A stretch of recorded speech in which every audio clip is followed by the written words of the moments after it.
मंडळी, आज आपण कशाची खीर बनवणार आहे माहिती आहे? मस्त मलाईदार तांदळाची खीर, ती सुद्धा गूळ घालून, एकदम पारंपरिक। सगळ्यात आधी पाव कप सुवासिक तांदूळ घ्यायचा। आंबेमोहोर किंवा इंद्राणी तांदूळ अगदी परफेक्ट आहेत ही खीर बनवण्यासाठी। हा तांदूळ 2-3 वेळा स्वच्छ पाण्याने धुवून त्यातलं पाणी निथळून बाजूला ठेवायचा आहे। आता एका पॅनमध्ये अर्धा कप गूळ आणि त्यामध्ये 1/8 कप पाणी घालून गूळ विरघळेपर्यंत आणि एक उकळी येईपर्यंत पाक शिजवून घ्यायचा। बघा, असा पाक तयार झाला की गॅस बंद करून थंड करायला बाजूला ठेवायचा।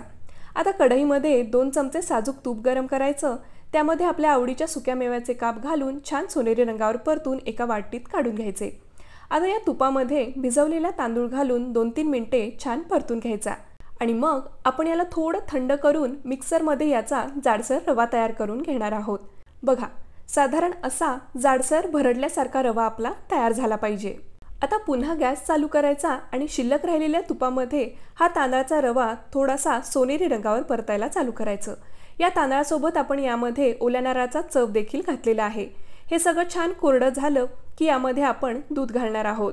आता हे मिश्रण आपल्याला सतत ढवळत राहायचं आहे, म्हणजे तांदूळ तळाशी अजिबात चिकटणार नाही। तांदळामध्ये असणाऱ्या स्टार्चमुळे खीर जसजशी उकळायला लागते तशी छान दाटसर व्हायला लागते। उकळी आली की आपण रंगासाठी आणि स्वादासाठी यामध्ये केशराच्या काड्या घातलेल्या आहेत आणि तुम्ही बघू शकता खीर बऱ्यापैकी आता आटलेली आहे। आता यामध्ये तळलेले ड्रायफ्रुट्स घालायचे आणि एकदा मिक्स करून घ्यायचं। आता हवी तितकी खीर दाटसर झाली की गॅस बंद करायचा आणि मग यामध्ये वेलची पूड आणि तयार केलेल्या गुळाचा पाक घालून छान असं एकजीव करायचं। झाली आपली मस्त मलाईदार दाटसर तांदळाची खीर तयार। तुम्ही सुद्धा नक्की बनवून पहा आणि एन्जॉय करा।